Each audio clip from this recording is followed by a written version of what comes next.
Good morning, students. Good morning to all.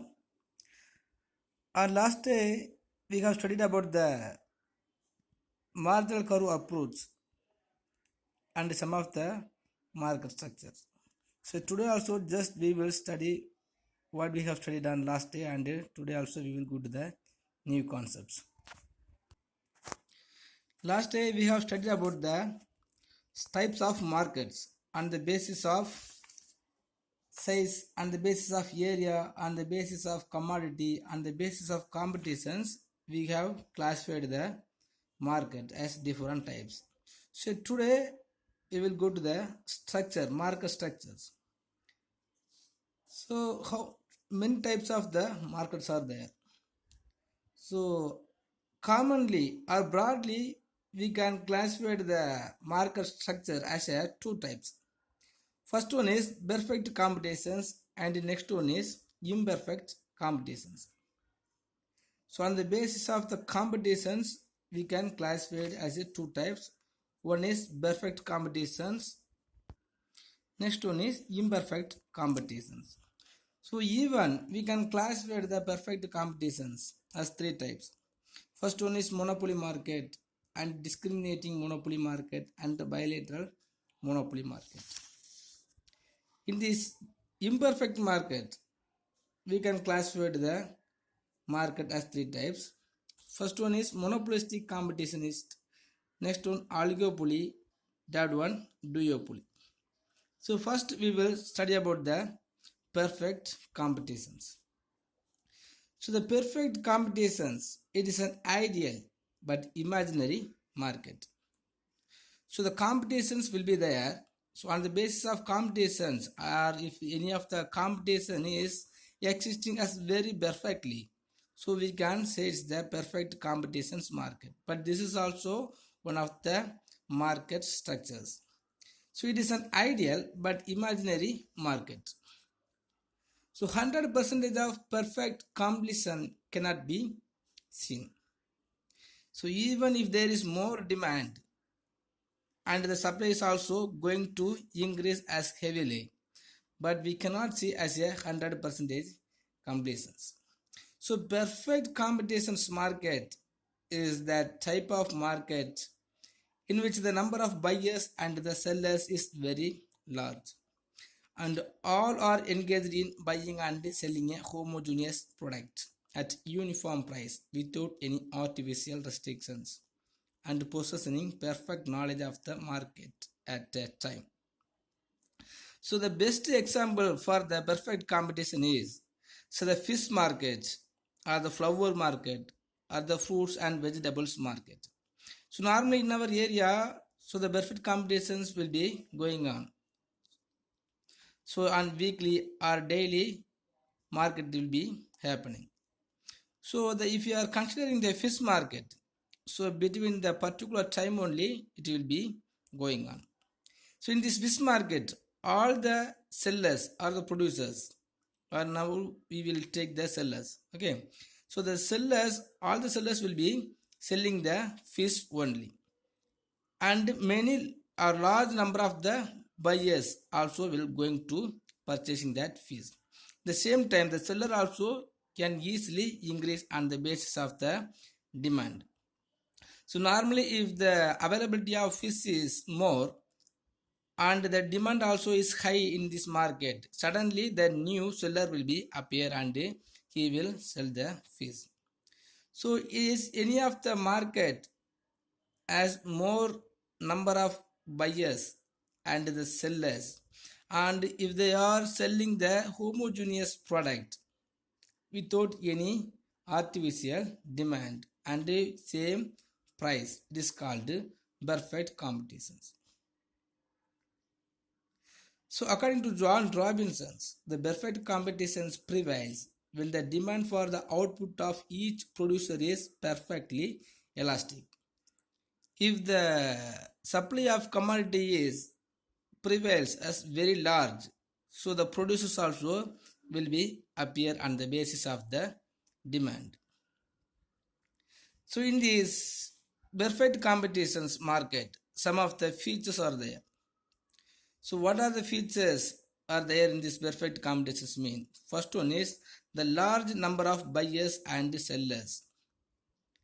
A large number of buyers implies that each individual buyer buys a very small quantum of a product as compared to that found in the market. So why the large number of buyers will going to purchase? Because more sellers will be there. And when we are comparing to the amount of product in this market, when we are comparing the consumers with the amount of products in this market is very low. Even if there is more demand and more supply of commodities, the buyers also will be increased. But in the same time, the buyers also will not be able to make a price maker. So even there is more demand and in the supply also will be very high. And at the same time, the large number will be there. Large number of buyers. Because there is more product. So all the buyers will going to the market to purchasing. But when they are going to purchasing any of the commodities, even the more supplies are there, so the demand and the supply only will be determine the price. So next, the means of price takers. So even the buyers and the sellers will never make a price for any of the commodities in these perfect competitions. The large number of sellers implies that share of each individual seller is very small quantum of a product. So this means that has no power to fix the price of that product. So like the buyer, the seller also is only a price taker and not a price maker. You must know about the difference between the price maker and the price taker. So price makers mean, so those who can able to fix a price is called price maker. But in these perfect competitions, no one will become as a price maker. Because on the basis of demand and the supply of commodity only, the price will be determined. If there is more buyers and there is no demand means, so the sellers will not able to price making. So on the basis of demand, if there is more demand, on the basis of demand, if the supply also is highly increased, so the buyers and the sellers will be in equilibrium. On the basis of equilibrium or in the point of equilibrium only, the buyers and the sellers will come to fixing the proper price. Anyway, the large number of buyers and sellers will be there in these perfect competitions. Best example, if you are going to the fish market or the vegetable market or the weekly market, so we can see more sellers will be there and he will be selling the same commodities. So on the other hand, the more sellers, the buyers also will be going. Even some of the viewers also will going as a simply they will go. So large number of buyers and sellers will be there in these perfect competitions. Next, homogeneous product and uniform price. So the same example we can take. So if you are going to the fish market, so we can never see any of the other commodities will be selling in that fish market. If you are going to the fish market, so they all the sellers will be selling the same fish only. Same fish means the different type of the fish may be there, but they will sell the fish only. And all the sellers will be having the uniform price. No one will increase and decrease. If any of the seller is decreasing the price with another sellers, so they will not get the reasonable profit, and other sellers also will get angry and they will went out to the market. So all the sellers will be selling the homogeneous product and uniform price only will be there. If you are going to all the sellers, everybody will be fixing the same price. So wherever they are going to the market on the basis of the demand, so they will be selling the same price. So the product sold and bought is homogeneous in nature, in the sense that the units of the product are perfectly substitutable. So all the units of products are identical, of the same size, shapes, color, quality, etc. Therefore a uniform price prevails in the market. So when you are going to the fees, if you are understand or if you are predict some of the difference or some of the quality or some of the shapes, if any of the different is there, we can fix the more price or different price. But everybody is are selling the same product with the same shape, color and all the qualities. So the uniform price only have to maintain in this perfect competitions. Next, free entry and exit. So in the short run, it is possible for the very efficient producers. So producing the product at a very low cost to earn supernormal profit. So as we have studied in the short term market, in the short term, so we can easily change or adapt the variable factors. By arranging the variable factors, so we can easily increasing the supply in the short run.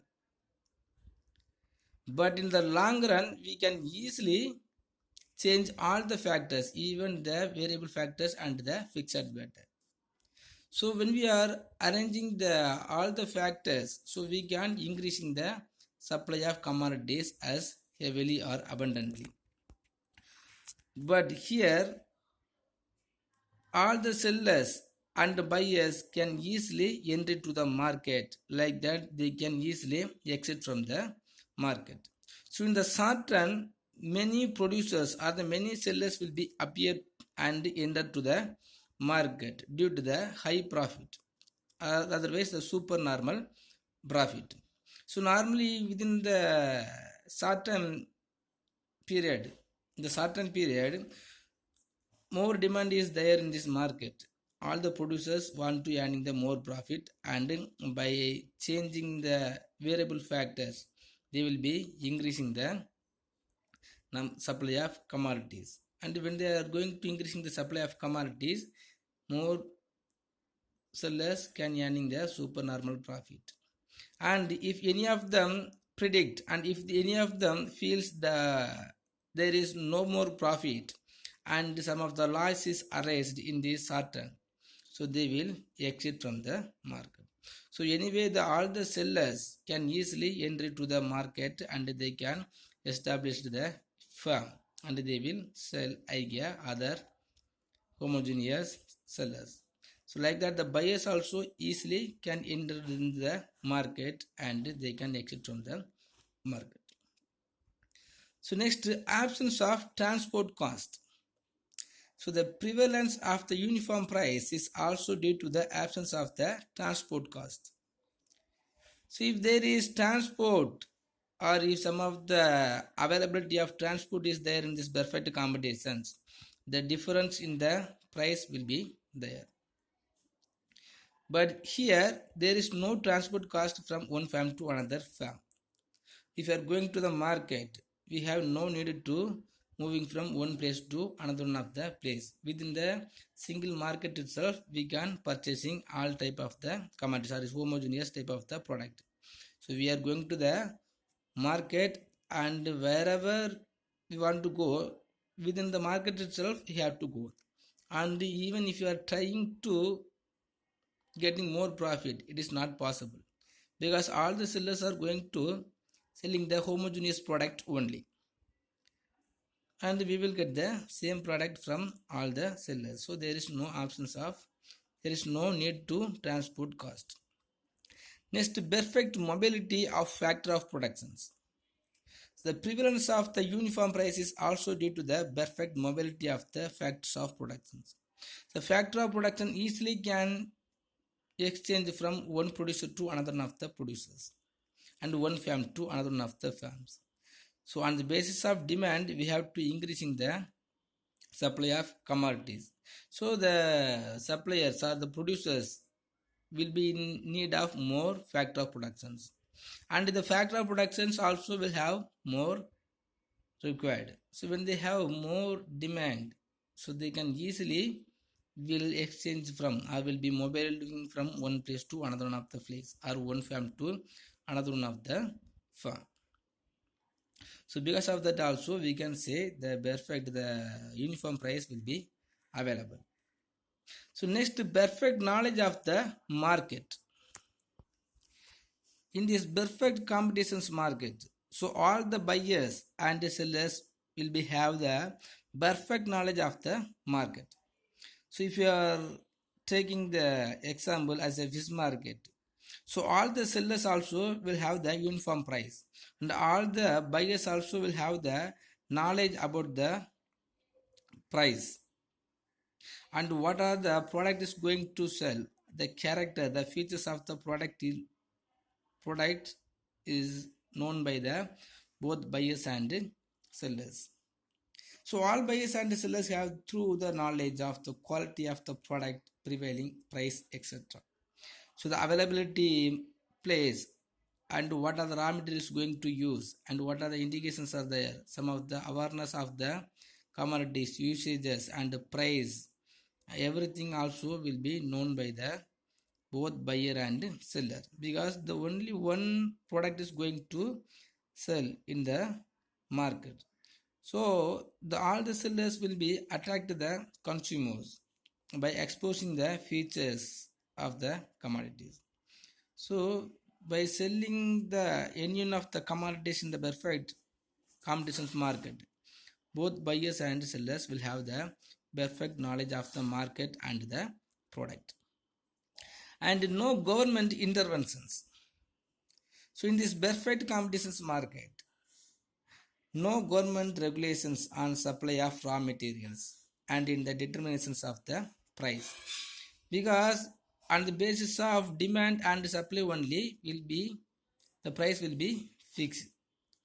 So the buyers and the sellers will not have the ability to fixing the price.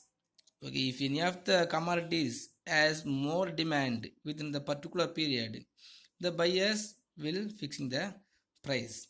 And if there is more demand and there is more supply, so those who want to enter into the market, they can enter.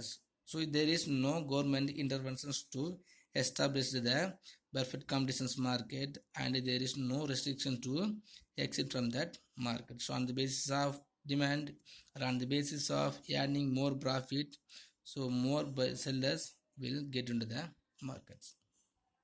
So 9 features are there. So large number of buyers and sellers. Next, homogeneous product and uniform price. Next, free entry and exit. So everybody also, every sellers can easily enter into the market. So like that they will exit from the market if they don't want to existing. Next, options of transport cost. There is no need to making the transport cost from one place to another one of the place. So all the persons can able to purchasing within the one place itself. Next, perfect mobility of factor of productions. So the factor of productions will be in the high demanded. So all the producers will be in need of more factor of productions. So the factor of productions also can easily mobile from one place to other one of the place. Next, perfect knowledge of the market. So both the buyer and the sellers will have the thorough knowledge of the market and the product. Next, no government interventions. Okay, on the basis of demand and supply, so those who want to get into the market, they can enter and they can easily fixing the price on the basis of demand only. So there is no government interventions. Next, imperfect competitions. So already we have studied the imperfect competitions and the perfect competitions are there. The concept of imperfect competitions was propounded in 1933 in John Robinson's. So it is an important market category where the individual firms exercise their control over the price. If any of the single sellers can have the power to fixing the price of their commodities, and in the name itself we can understand the perfect competitions will be appear with imperfect. The competitive will be there with imperfectively. The imperfect competitions is that competitive market. So situation where there are many sellers but they are sell the heterogeneous goods. It is opposite to the perfect competitive market scenario. So in this perfect competitions market, so all the producers will be selling or all the sellers will sell the homogeneous product. But in these imperfect competitions, the many sellers will be there, but they will sell the heterogeneous product. So the imperfect competitions in the real world competitions, because now all type of the companies or firms are producing the different type of the commodities and they will get into the market to selling their commodities. So here many peoples or the many firms will come into the market by introducing their product with the different type of the features with a slightly changes if all the producers can introduce their product. For example, the one company, the Unilever company is also producing the different type of product, and the Honda companies and some of the Tata companies also will producing the same type of the commodities and they will produce the different line of commodities also.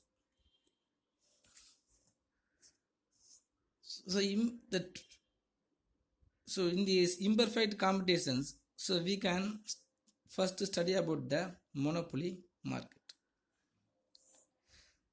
So the word monopoly has been derived from the combinations of two words, mono and poly. So mono means a single and poly means sellers. So within the word we can easily understand. Mono means single, poly means seller means the single seller will be there. So under the imperfect competitions, first one is the monopoly market. So on the name itself we can understand mono means single, poly means seller. The single seller will be there. So monopoly refers to a market situation in which there is only one seller of a commodity. Hence, there is no scope for competitions. Some economists observe that there will always be potential threat to the monopolist. Now, if you have the power to produce, if you only have the power to produce any of the commodities, you only will considered as a monopolist. For best example is some of the books, some of the author will be writing the books and they will issued. So after getting the copyright, so the book, the author only will have the monopoly power. If he want to issue the book, he only have the power to issue and he only has the power to fixing the price of that books. And even if there is more demand, more seller, he only has the power to issue the book. Like that, some of the companies are there to producing any type of the commodities and they will become as a monopolist. So monopoly is a market structure characterized by a single seller selling the unique product with the restrictions for a new firm to enter the market. So in this monopoly market, some of restriction, not only some, more restrictions are there to get into the market to selling the same type of commodities. And even if there is more demand, some of the sellers are not some of the seller, only one seller will be there. Suppose the government, the book is our textbook is issued by the state government. So the state government only will have the power to issuing the books. Like that, some of the producers also will have the power to selling, produce and selling the types of commodities. That is called monopoly. So if you want to explain about more about the monopoly, so we need more time. So we will stop today. So if you have any doubt, please ask me. And just you study about the features of market structures or perfect competitions. Thank you.